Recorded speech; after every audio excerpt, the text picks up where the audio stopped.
অনেক বছর আগে পশ্চিমবঙ্গের এক গভীর জঙ্গলে, যার নাম ছিল শান্তিবন, সবুজে ঘেরা এই জঙ্গলে বাস করত এক হরিণী, নাম তার মায়া। আর তার ছিল একটা ছোট্ট শিশু হরিণ, নাম তার মিনি।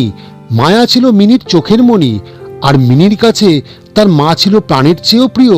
শান্তিবনের সবুজ ছায়ায় তাদের দিনগুলো কাটত সুখে শান্তিতে। দেবু এক দয়ালু ও নির্ভীক যুবক। সে জঙ্গলের কাছাকাছি একটি গ্রামে থাকত। সে প্রায়ই শান্তিবনে এসে মায়া আর মিনির কাছে সময় কাটাতো, মিনির সঙ্গে খেলতো আর তাদের জন্য তাজা তাজা ঘাস নিয়ে আসতো।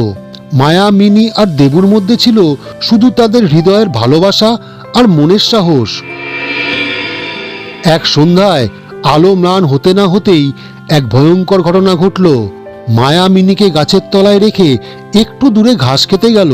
হঠাৎ সেখানে হাজির হলো এক বিশাল সিংহ, নাম তার কেশর।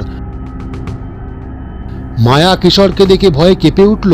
তার মনে কিছুই এলো না, শুধু মনে পড়ল মিনির কথা। মিনির কথা মনে হতেই তার বুক ভেঙে যাচ্ছিল, কিন্তু মায়া সাহস সঞ্চয় করে কেশরের দিকে তাকিয়ে বলল, মহামান্য কেশর মহারাজ, দয়া করে আমাকে খাওয়ার জন্য আপনি তাড়াহুড়ো করবেন না। আমার একটা ছোট্ট মেয়ে মিনি বাড়িতে আমার জন্য অপেক্ষা করছে। আমি তাকে দুধ খাওয়াতে চাই। আপনি দয়া করে আমাকে শুধু একবার আমার বাড়ি যাওয়ার অনুমতি দিন। আমি প্রতিশ্রুতি দিচ্ছি আপনাকে, কাল সকালে আপনার সামনে আমি হাজির হবই হব। তখন আপনি আমাকে খেয়ে নিতে পারেন মহারাজ। মায়ার করুণ মুখ আর আন্তরিক কণ্ঠে কেশরের মনে দয়া জাগলো। সে গম্ভীর গলায় বলল, ঠিক আছে মায়া, যদি তোমার কথা সত্যি হয় আর তুমি ফিরে আসো, তবে আমি তোমাকে মিনির কাছে যাওয়ার অনুমতি দিচ্ছি। কিন্তু সময় মতন ফিরে না এলে আমি শান্তিবনের যেখানেই হোক না কেন, আমি কিন্তু তোমাদের দুজনকেই খুঁজে বার করব। তোমরা কোথাও লুকিয়ে পার পাবে না আমার হাত থেকে, এ কথা মনে রেখো।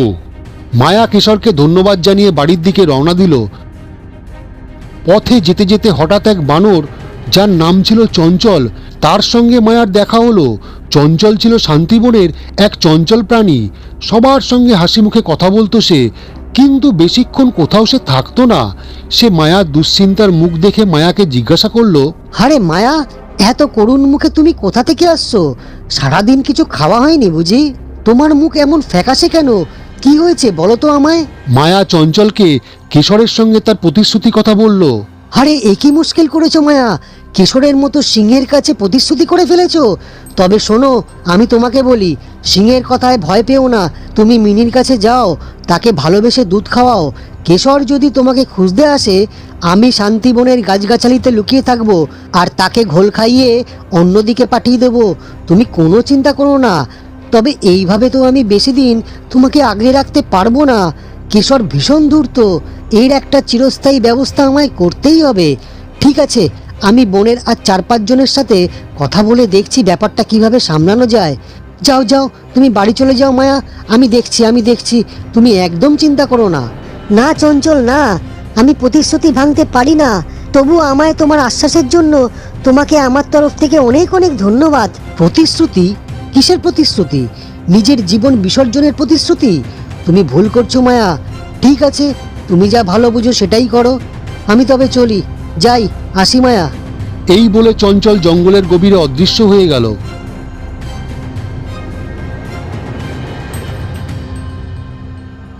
মায়া বাড়ি পৌঁছে নিজেকে অসহায় মনে করলো। সে মিনিকে ডেকে বলল, মিনি আমার সোনা, শিগগিরই এসো, প্রাণ ভরে দুধ খেয়ে নাও। কাল সকাল থেকে তুমি আমাকে আর দেখতে পাবে না। মা, তুমি একই বলছো? তুমি এমন কথা কেন বলছো? এমন কথা তো তুমি কখনো বলনি আমাকে। মায়া কেশরের সঙ্গে তার প্রতিশ্রুতির কথা মিনিকে জানালো। মিনি শুনে কষ্টে ভেঙে পড়ল। সে বলল, মা, তুমি কিছুতেই মরতে পারো না। মরতে হলে আমি মরবো। কাল সকালে আমি কেশরের কাছে যাব। আমি তাকে বলবো তোমার বদলে আমাকে খেতে। মায়া মিনির কথা শুনে এদিকে কষ্ট পেল, আবার মেয়ের ভালোবাসা দেখে তার বুক গর্বে ভরে গেল। কিন্তু সে মিনিকে কিছুতেই কেশরের কাছে যেতে দিতে রাজি হলো না। বলল, না মিনি, না, এ কিছুতেই হবে না। তুমি এখনো ছোট, তোমার সামনে উজ্জ্বল ভবিষ্যৎ পড়ে আছে। আমি তোমাকে মৃত্যুর মুখে ঠেলে দিতে পারি না, না, কখনোই না। এদিকে বানর চঞ্চল তার অন্য এক বানর বন্ধুর কাছে গিয়ে মায়ার ঘটনাটা খুলে বলল, এবং তারা দুজনে মিলে চিন্তা করলো কেশর সিংহের হাত থেকে মায়াকে বাঁচাতে তাদের কিছু একটা ফন্দি করতেই হবে। বন্ধু, আজ একটা বড় বিপদ এসে পড়েছে। মায়া এক ভুল প্রতিশ্রুতি করে ফেলেছে কেশর সিংহের কাছে। কেশর সিংহ মায়াকে খেয়ে তার ক্ষুধা নিবারণ করতে চায়। কি বলছো চঞ্চল? কেশর আর কতটা নিচে নামবে ভাবতেও তো পারছি না। এ তো অন্যায়। আমরা কি তাহলে হাত পা গুটিয়ে বসে থাকবো বলো বন্ধু? চলো কিছু একটা ফন্দি আঁটি। আমার মাথায় একটা বুদ্ধি আছে। আমরা এমন কিছু করতে পারবো না যাতে কেশর ভয় পেয়ে অন্য কোথাও পালিয়ে যাবে। আমাদের ক্ষমতাই বা কতটুকু। শোনো বন্ধু, চলো আমরা আমাদের সব বন্ধুদের বলি কেশরের উপর নজর রাখতে। যদি আমরা কেউ দেখি যে কেশর মায়াকে আক্রমণ করছে, তখনই আমরা সবাই মিলে কেশরের উপর ঝাঁপিয়ে পড়ব। ঠিক বলেছো বন্ধু, চলো চলো এখনই চলো। আমরা আমাদের সব বন্ধুদের কথাগুলো এখনই জানাই।